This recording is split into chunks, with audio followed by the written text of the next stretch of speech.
नमस्कार दोस्तों, युक्ति आईएएस में आपका हार्दिक स्वागत है। आज है 10 जुलाई और आज हम बात करेंगे आज के महत्वपूर्ण डीएनए के टॉपिक पे। आगे बढ़ने से पहले जैसे कि मैं रोज़ कहता हूं कि हमारे यूट्यूब चैनल को सब्सक्राइब कीजिए, लाइक कीजिए, शेयर कीजिए, कमेंट कीजिए। व्हाट्सअप का लिंक है, टेलीग्राम का लिंक है, फेसबुक ग्रुप का लिंक है, डिस्क्रिप्शन बॉक्स के नीचे लिंक दिया होता है, आप उस पर जाइए, क्लिक कीजिए और डायरेक्ट संस्थान से आप जुड़ जाएंगे। जैसा कि मैंने कल कहा था, 9 जुलाई कल था, कल मैंने एक छोटा सा एक टॉपिक स्टार्ट किया था और कहा था कि आज से रेगुलर वीडियो आप लोग को डीएनए में मिलेंगे। तो आज से हम डेली स्टार्ट करते हैं। बीच में ब्रेक हो गया था, कुछ पर्सनल काम था, इसकी वजह से मैं काफ़ी व्यस्त चल रहा था। मैं फ्री हो चुका हूँ इस समय। तो आज से हम लोग सिर्फ पढ़ाई लिखाई करेंगे। और देखिए, पेपर जो है, बहुत सारे पेपर पोस्टपोन्ड हो रहे हैं और ये अच्छी अपॉर्चुनिटी है आपको तैयारी करने के लिए। कोरोना महामारी तो ये सब चलता रहेगा, लेकिन तैयारी तो करना ही पड़ेगा। जो लोग नए अभ्यर्थी हैं, जिनको यूपी पीसीएस का मेंस देना हो या लोअर पीसीएस का मेंस देना हो, बीपीएससी का प्रीलिम्स देना हो, मेंस देना हो, या यूपीएससी का प्रीलिम्स देना हो, ईपीएफओ है, बहुत सारी परीक्षाएं हैं। परीक्षाएं तो इतनी है कि आप देते रह जाएंगे।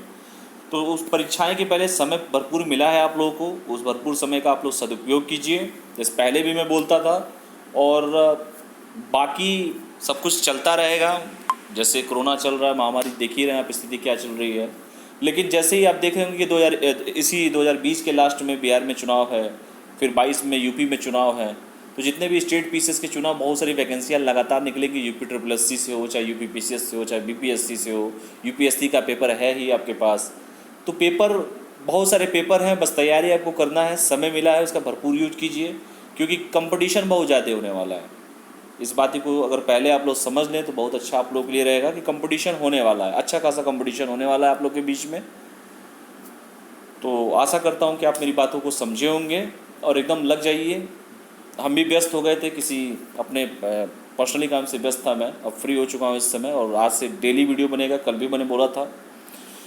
ये संस्थान का नंबर है, ये खूबसूरत सा नंबर जो दिया रहता है, कभी कल इसका सदुपयोग कर लिया कीजिए आप लोग। हमेशा स्टेटस देखने का काम नहीं आता है नंबर, कभी कल यूज कर लेना चाहिए अच्छे कामों के लिए। किसी को भी कोई कोर्स ज्वाइन करना हो तो दिए गए नंबर पर आप संपर्क कर सकते हैं। ठीक है। तो आज मैंने इतना लंबा चौड़ा जो भाषण दिया है, सिर्फ शुरुआती भाषण है, ये डेमो है एक तरह से। चलिए अब हम बात करते हैं टॉपिक पे। तो आज का पहला टॉपिक है कि 3 सार्वजनिक क्षेत्र की जनरल इंश्योरेंस कंपनी में पूंजीगत निवेश। ये टॉपिक पहला टॉपिक है आपका। 3 सार्वजनिक क्षेत्र की जनरल इंश्योरेंस कंपनियों के लिए प्रधानमंत्री नरेंद्र मोदी जी की अध्यक्षता में केंद्रीय मंत्रिमंडल ने पूंजी निवेश के लिए 12,450 करोड़ रुपए को मंजूरी दी है। अब ये 3 सार्वजनिक क्षेत्र की समान बीमा कंपनियां हैं, जिसमें आपका United India insurance company of limited है, दूसरा आपका ओरिएंटल इंश्योरेंस कंपनी लिमिटेड है OICL, और तीसरा आपका राष्ट्रीय बीमा कंपनी लिमिटेड है, जिसे NICL कहते हैं। 12,450 करोड़ रुपए में से 3,475 करोड़ रुपए की पूंजी 3,475 करोड़ रुपए की पूंजी चालू वित्त वर्ष में जारी की जाएगी, जबकि 6,475 रुपए की शेष पूंजी बाद में प्रदान की जाएगी।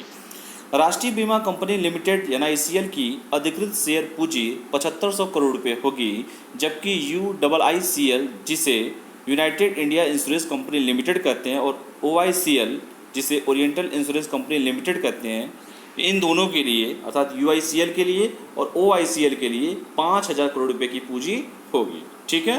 तो 5,000 यहाँ पे हो गया, 7,500 यहाँ पे हो गया। ठीक है। तो अपने हिसाब से आप लोग देख लीजिएगा, ये बात की गई है। ठीक है। जो इसमें लिखा है ना कि 6,475 करोड़ रुपए शेष पूंजी बाद में प्रदान की जाएगी। अब हम बात करते हैं कि विलय की प्रक्रिया बंद क्यों। मंत्रिमंडल ने 3 सार्वजनिक क्षेत्र की बीमा कंपनियों के लिए लाभदायक और टिकाऊ विकास पर ध्यान केंद्रित करने का भी निर्णय लिया है, जिसके परिणाम स्वरूप मंत्रिमंडल ने इन 3 कंपनियों की विलय प्रक्रिया को समाप्त करने का निर्णय लिया है। यहाँ पे नोट करके बताने की कोशिश किया गया कि गत वर्ष मतलब 2020 में 2020 की शुरुआत में मीडिया में यह बताया गया था कि 3 सार्वजनिक क्षेत्र की बीमा कंपनियां, जिसमें NICL, UICL और OICL को एक ही सार्वजनिक क्षेत्र की बीमा कंपनी में मिला दिया जाएगा। ठीक है। ये शुरुआत में ही मीडिया में बता दिया गया था। अब हम बात करते हैं कि United India insurance company limited आखिर है क्या। हालांकि पेपर में उतना नहीं आता है, फिर भी आप लोग जान लीजिए इसके बारे में, United insurance India company limited. क्योंकि मेरे डीएनए का आपका देखा होगा आप लोगों ने कि मैं डीएनए में एक कड़ी से लेकर दूसरी कड़ी जोड़ता रहता हूँ, ताकि पूरा नॉलेज आपको उस चीज़ों का होना चाहिए कि क्वेश्चन कहीं से भी घुमा फिरा गया, आपके पास पूरा का पूरा डेटा अवेलेबल हो। United India insurance company limited को 18 फरवरी 1938 को एक कंपनी के रूप में शामिल किया गया था, जिसे 1972 में भारत में जनरल इंश्योरेंस बिजनेस का राष्ट्रीयकरण किया गया था। अर्थात 1972 में भारत में जनरल इंश्योरेंस बिजनेस का राष्ट्रीयकरण किया गया था। 12 भारतीय बीमा कंपनियां, 4 सहकारी बीमा संस्थाएं और 5 विदेशी बीमाकर्ताओं के भारतीय संचालन, इसके अलावा दक्षिणी क्षेत्र के सामान्य बीमा संचालन भारतीय जीवन बीमा निगम का United India insurance company limited में विलय कर दिया गया था।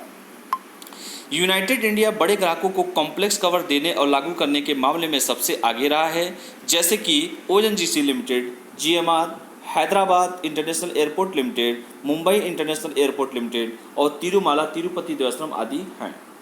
भारत सरकार के सार्वभौमिक स्वास्थ्य बीमा कार्यक्रम और विजया राजी जननी कल्याण योजना, जो मध्य प्रदेश राज्य में 45 लाख महिलाओं को कवर करता है।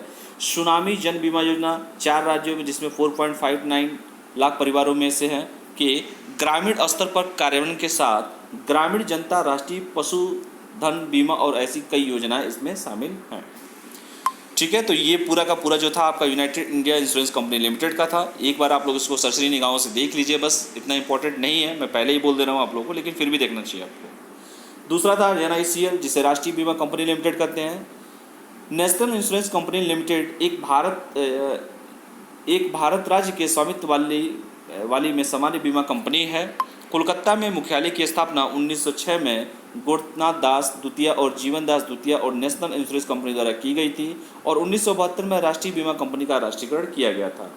इसके पोर्टफोलियो में कई तरह के सामान्य बीमा पॉलिसी शामिल है। अर्थव्यवस्था के विभिन्न क्षेत्रों में शामिल ग्राहकों के क्षेत्र है। इसमें भारत में एक प्रमुख बीमा प्रदाता होने के अलावा NICL नेपाल की भी सेवादाता है।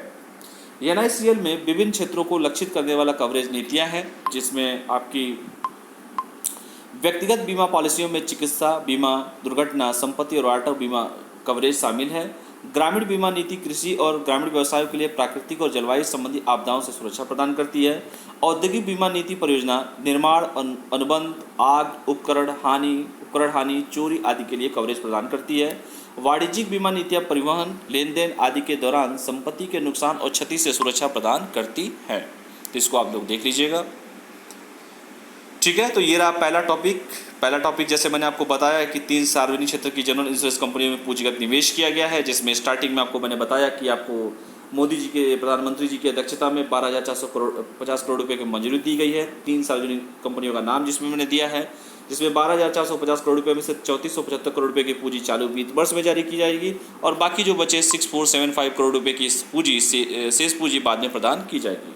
ठीक है, इसमें भी ये बता दिया गया कि राष्ट्रीय बीमा कंपनी NICL की अधिकृत शेयर पूंजी जो 7500 करोड़ रुपये की होगी, जबकि UICL और आपका OICL के लिए 5000 करोड़ रुपये की होगी।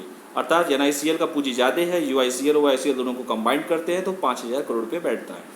ठीक है, तो ये पूरी की पूरी प्रक्रिया आपको मैंने बता दिया है, आप लोग इसको ध्यान से इसको पढ़ लीजिए। चलिए आज का दूसरा टॉपिक मैं स्टार्ट करता हूँ। केंद्रीय मंत्रिमंडल ने एग्रीकल्चर इंफ्रास्ट्रक्चर फंड को मंजूरी दी है। 8 जुलाई 2020 को प्रधानमंत्री की अध्यक्षता में केंद्रीय मंत्रिमंडल ने एग्रीकल्चर इंफ्रास्ट्रक्चर फंड मंजूरी दी है। इस नई योजना को एग्रीकल्चर इंफ्रास्ट्रक्चर फंड कृषि और संरचना निधि नाम दिया गया है। एग्रीकल्चरल इंफ्रास्ट्रक्चर फंड योजना की घोषणा केंद्रीय वित्त मंत्री ने 20 लाख करोड़ रुपए के आत्मनिर्भर भारत पैकेज के हिस्से के रूप में की थी। ठीक है, तो इस नई योजना को इस नई योजना को एग्रीकल्चर इंफ्रास्ट्रक्चर फंड कृषि और संरचना निधि नाम दिया गया है। इंपॉर्टेंट है, एग्रीकल्चर इंफ्रास्ट्रक्चर फंड योजना की घोषणा वित्त मंत्री ने 20 लाख करोड़ रुपए के आत्मनिर्भर भारत पैकेज के रूप में की थी।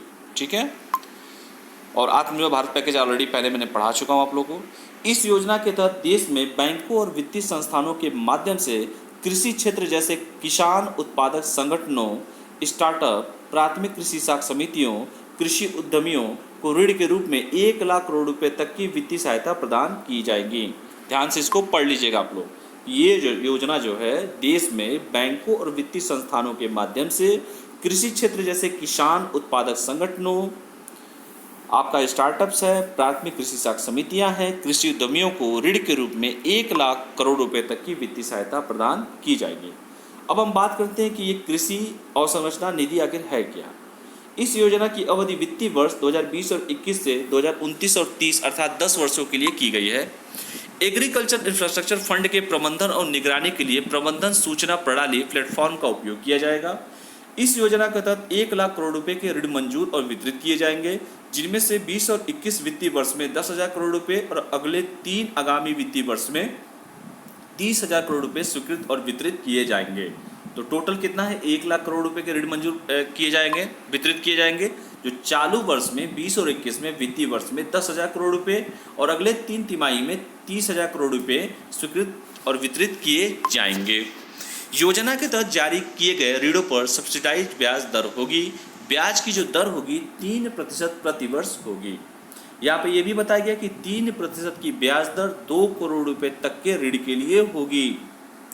ऋण की अदायगी के लिए अधिस्थन न्यूनतम 6 महीने से लेकर 2 वर्ष तक का होगा। माइक्रो और स्मॉल एंटरप्राइजेज के लिए क्रेडिट गारंटी फंड ट्रस्ट पात्र उधारकर्ताओं को क्रेडिट गारंटी कवरेज प्रदान करेगा। क्रेडिट गारंटी कवरेज 2 करोड़ रुपए तक के ऋण के लिए प्रदान की जाएंगी। ठीक है, तो ये रहा आपका दूसरा टॉपिक। आराम से इसको पढ़ लीजिएगा कि केंद्रीय मंत्रिमंडल ने एग्रीकल्चर इंफ्रास्ट्रक्चर फंड को मंजूरी दी है। डेट आप देख लीजिए कब किया गया है, 8 जुलाई को किया गया है। और इस नई योजना को जो नाम दिया गया है एग्रीकल्चर इंफ्रास्ट्रक्चर फंड कृषि अवसंरचना निधि नाम दिया गया है। कितना पेमेंट किया गया है, वित्त मंत्री ने 20 लाख करोड़ रुपए के जो आत्मनिर्भर भारत के पैकेज के रूप में किया है, जो ऑलरेडी पहले ही बता दिया है मैंने आप लोगों को आत्मनिर्भर भारत के बारे में। जो पैकेज आया था 20 लाख करोड़ रुपए का, उसी के तहत किया गया है। और इस योजना के तहत देश में कैसे कैसे क्या है पूरा डिटेल मैंने आपको बता दिया है। कृषि अवसंरचना निधि में भी बताया हूँ मैंने कि 20 और 21 से लेके ये 2029 और 30 तक टोटल 10 वर्षों के लिए चलेगा। और ये भी बताया है कि इसमें वर्तमान में कितना पैकेज रिलीज होगा और अगले 3 साल में कितना पैकेज रिलीज होगा, ये भी बताने की पूरी कोशिश किया गया है। योजना के तहत जारी किए गए ऋणों पर सब्सिडाइज्ड ब्याज दर होगी, जो ब्याज की दर 3% होगी, ये भी मैंने आपको बताया। और 3% की ब्याज दर जो होगी 2 करोड़ रुपए तक के लिए ऋण के लिए होगी, ये भी पूरा डिटेल आप लोगों को बताने की पूरी कोशिश किया गया है। ठीक है, तो आराम से इसको आप लोग ध्यान से पढ़ लीजिएगा आप लोग। चलिए हम तीसरा टॉपिक स्टार्ट करते हैं। सरकारी भूमि की सुरक्षा के लिए अंतरिक्ष प्रौद्योगिकी और कृत्रिम बुद्धिमत्ता का उपयोग उड़ीसा सरकार द्वारा किया गया है, तो इसी के बारे में बताऊंगा मैं। उड़ीसा की राजधानी भुवनेश्वर में सभी सरकारी भूमि पर नजर रखने के लिए वेब और मोबाइल आधारित समाधान ब्लूइस भुवनेश्वर भूमि उपयोग खुफिया प्रणाली को 8 जुलाई 2020 को लॉन्च किया गया है। उड़ीसा के मुख्यमंत्री नवीन पटनायक ने ब्लूइस को लॉन्च किया है। ठीक है, तो ब्लूइस जो है उड़ीसा की राजधानी भुवनेश्वर में सभी सरकारी भूमि जितनी भी है उन पर नज़र रखने के लिए वेब और मोबाइल आधारित समाधान, जिसका नाम दिया गया ब्लूइस, जिसमें भुवनेश्वर भूमि उपयोग खुफिया प्रणाली को 8 जुलाई को लॉन्च किया गया, सीएम जी के द्वारा लॉन्च किया गया है। इंपॉर्टेंट है। सरकारी भूमि में अतिक्रमणों का पता लगाने के लिए दशकों से उपयोग किए जा रहे तंत्र के वर्तमान मैनुअल मोड में पर्याप्त पारदर्शिता और जवाबदेही की कमी के कारण ब्लूइस को लॉन्च किया गया है। उड़ीसा सरकार भूमि की सुरक्षा के लिए अंतरिक्ष प्रौद्योगिकी और कृत्रिम बुद्धिमत्ता का उपयोग करने वाला भारत का पहला राज्य बना है। वेरी इंपॉर्टेंट है, ये पहला स्टेट है जिसने पहली बार ऐसा ये काम किया है। उड़ीसा सरकार भूमि की सुरक्षा के लिए अंतरिक्ष प्रौद्योगिकी और कृत्रिम बुद्धिमत्ता का उपयोग करने वाला भारत का पहला राज्य बना है। ठीक है, अब हम बात करते हैं कि आखिर ये ब्लूइस है क्या। भुवनेश्वर भूमि उपयोग खुफिया प्रणाली, जिसे Bhubaneswar land use intelligence system, एक जियो टैगेड रिपोजिटरी है जो भुवनेश्वर में सभी सरकारी भूमि की निगरानी करेगा।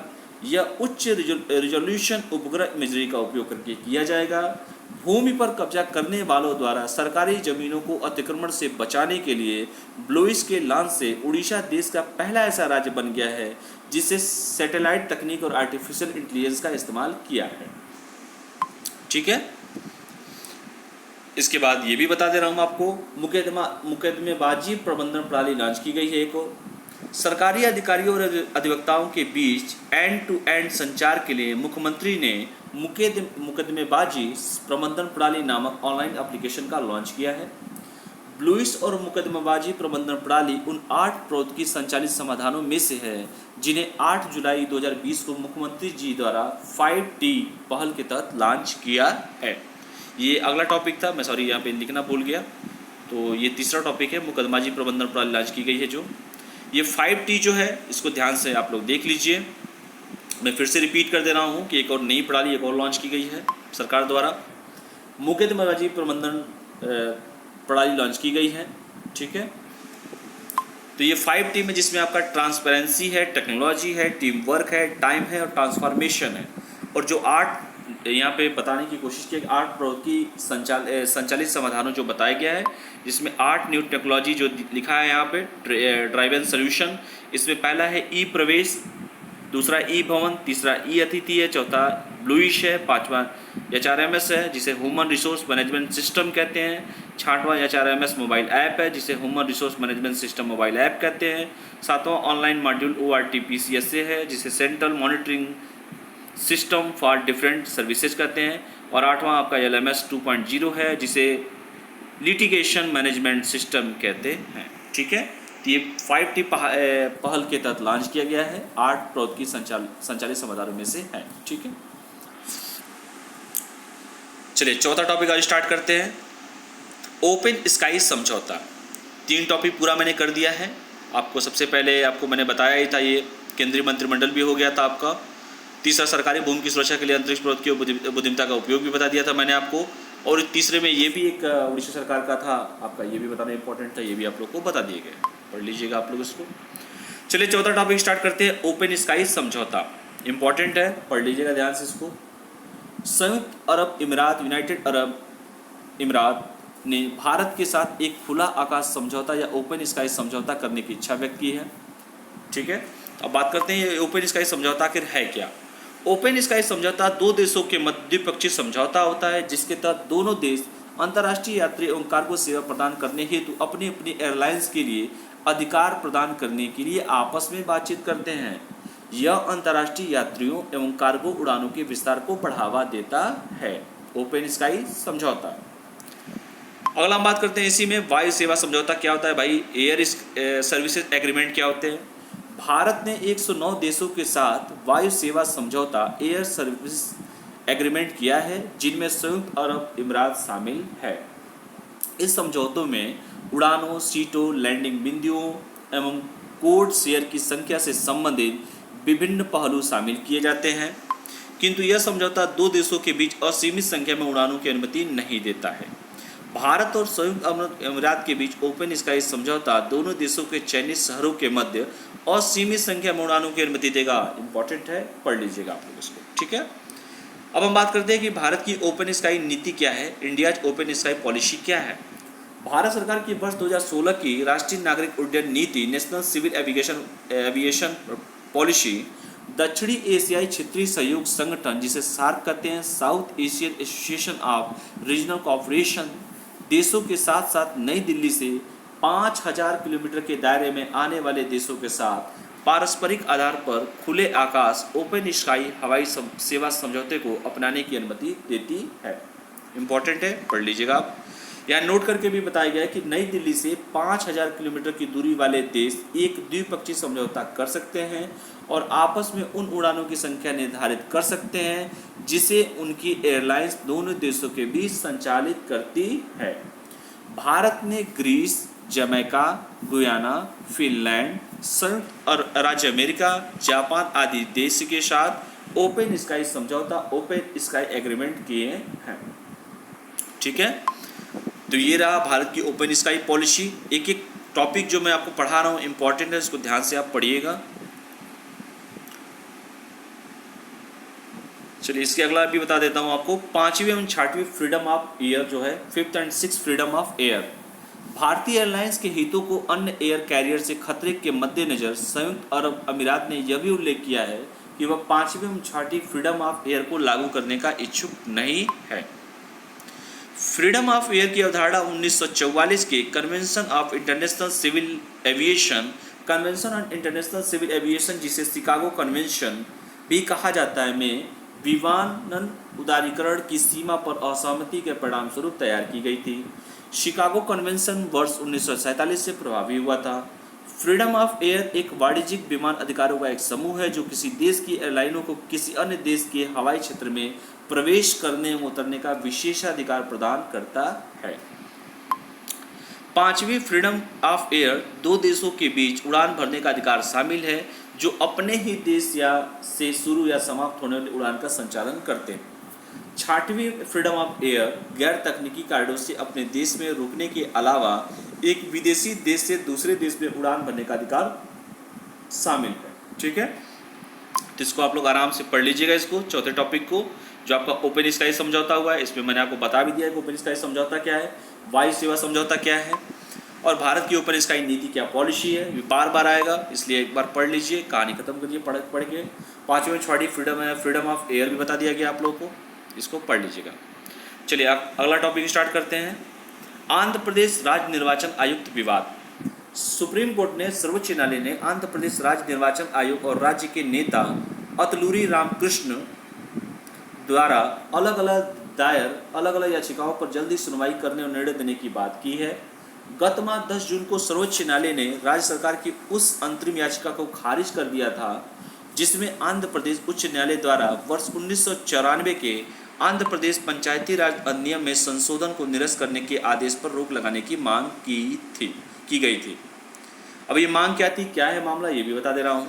आंध्र प्रदेश सरकार ने बीते दिनों 10 अप्रैल को आंध्र प्रदेश पंचायत राज कानून 1994 में संशोधन कर राज्य निर्वाचन आयोग, जिसे स्टेट इलेक्शन कमिश्नर के कार्यकाल को 5 वर्ष से घटाकर 3 वर्ष कर दिया था। साथ ही इस संशोधन के माध्यम से राज्य निर्वाचन आयुक्त के पद को केवल सेवानिवृत्त उच्च न्यायालय के न्यायाधीशों तक ही सीमित कर दिया था।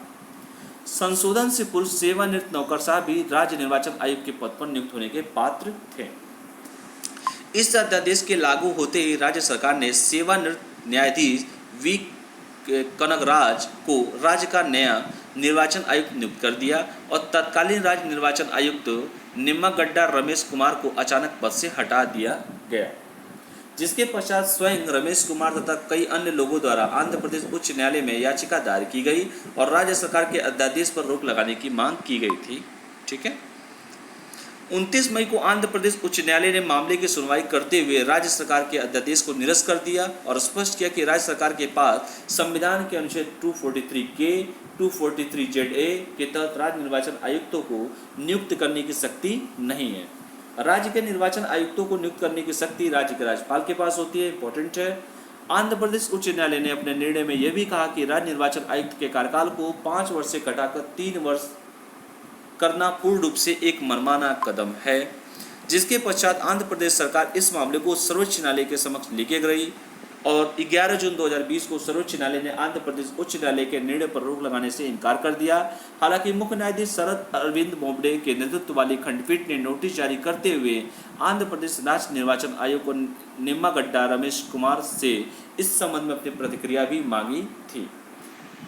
ठीक है, तो पूरा का पूरा जो टॉपिक है पढ़ लीजिएगा ध्यान से। आंध्र प्रदेश राज्य निर्वाचन आयुक्त क्या विवाद हुआ है, पॉलिटी के पॉइंट ऑफ व्यू से इम्पोर्टेंट है। अब हम बात करते हैं कि राज्य निर्वाचन आयोग आखिर है क्या। कई बार पूछा जा चुका है स्टेट पीसीएस में भी। राज्य निर्वाचन आयोग के गठन का मुख्य उद्देश्य राज्य में स्थानीय निकायों के लिए स्वतंत्र और निष्पक्ष और तटस्थ निर्वाचन कराना है। भारतीय संविधान के अनुच्छेद 243 के 243 ZA में राज्य निर्वाचन आयोग संबंधी प्रावधान किए गए हैं। राज्य निर्वाचन आयोग का गठन 73वें और 74वें संविधान संशोधन अधिनियम 1992 के तहत किया गया था।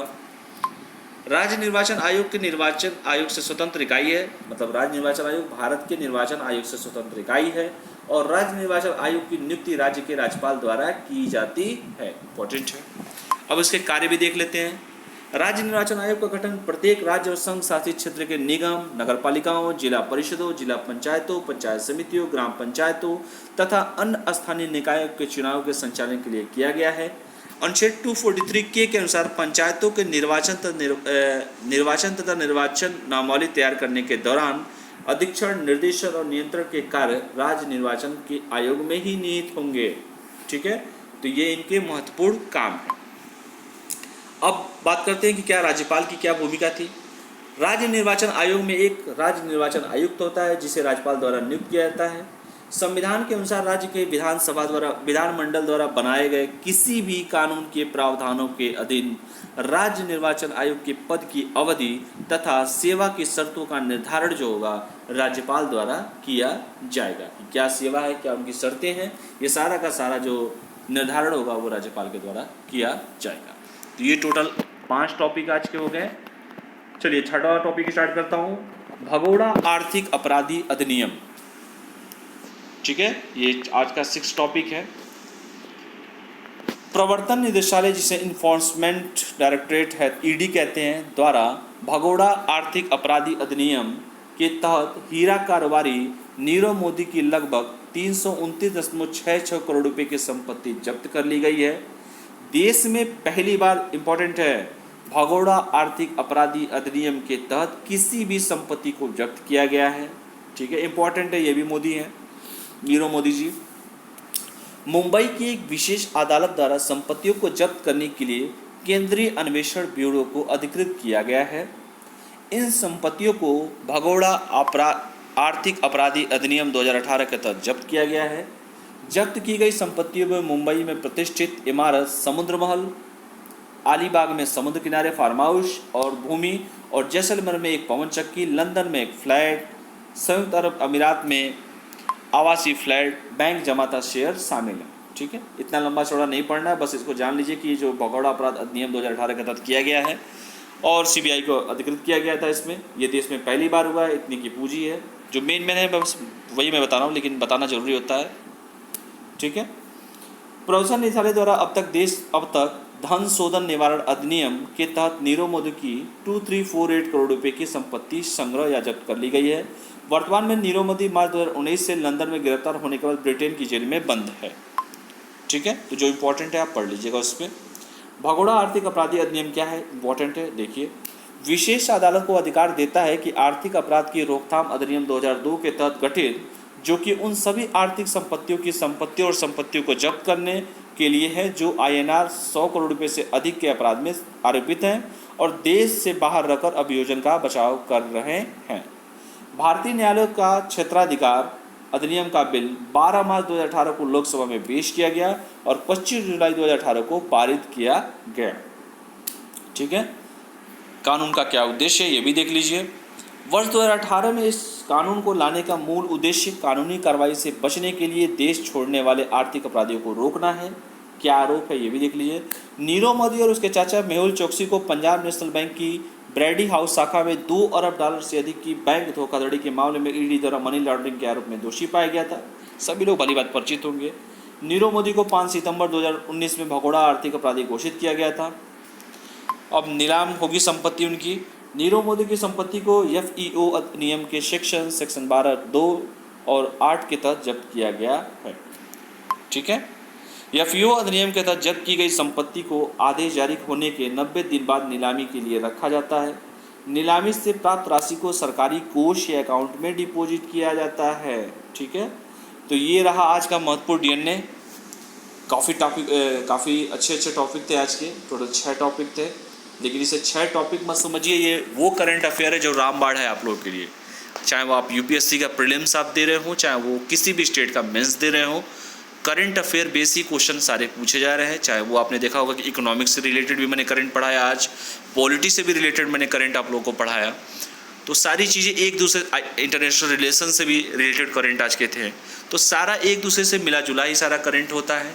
तो करंट जो हम पढ़ते हैं, करंट मेरे पढ़ाने का, मेरे DNA बनाने का मेन उद्देश्य यही रहता है कि जो आप रेगुलर पढ़ते हैं वो तो आप पढ़ते रहिए, जो पॉलिटी की किताबें पढ़ते हैं, जो पॉलिटी का नोट्स पढ़ते हैं, जितना सभी पढ़ते हैं उतना तो आपको पढ़ना ही है, लेकिन उसके साथ ही साथ करंट अफेयर में अपडेशन, क्या उसमें चेंजिंगें हो रही हैं, क्या उसमें करंट में मेंस में क्वेश्चन आ रहे हैं करंट बेसिस में, अगर आप इसको पढ़ते हैं तो दोनों का कॉम्बिनेशन करके अच्छा अपने क्वेश्चन का एनालिसिस कर सकते हैं, एक अच्छा क्वेश्चन का फ्रेमिंग कर सकते हैं।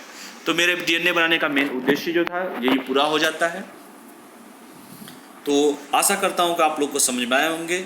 एक बार और रिव्यू दे देता हूँ कि पहला टॉपिक मैंने आप लोग को पढ़ाया था कि 3 सार्वजनिक क्षेत्र की जनरल इंश्योरेंस कंपनियों में पूंजीगत निवेश किया गया, ये भी बताया मैंने आप लोगों को। ठीक है, विलय की प्रक्रिया बंद की गई है, यूनाइटेड इंश्योरेंस तीनों जो हैं उनके बारे में बताया गया, राष्ट्रीय बीमा कंपनी लिमिटेड भी बताया आप लोगों को।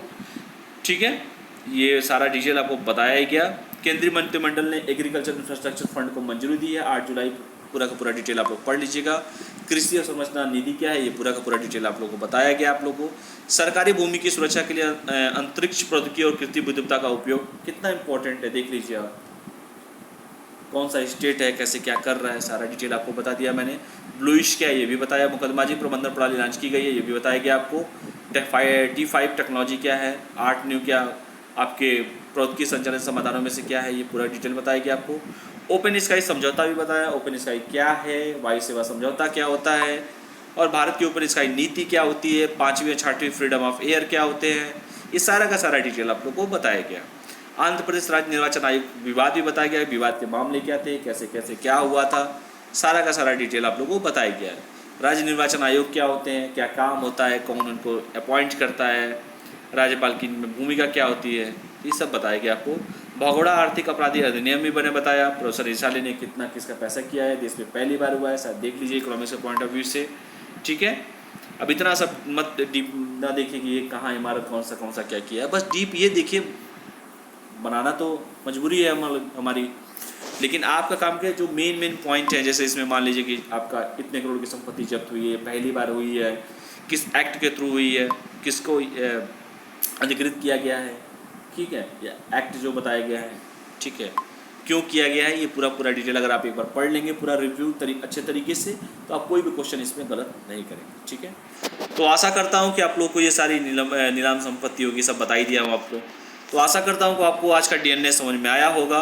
कोई भी अगर क्वेरी हो, संस्थान का नंबर है, आप संस्थान पर संपर्क कर सकते हैं। और मैं चाहता हूँ कि आज जो भी DNA देखें, प्लीज़ कमेंट बॉक्स में आप लोग अपने राय जरूर दीजिए, क्योंकि आपकी राय सर्वोपरि है।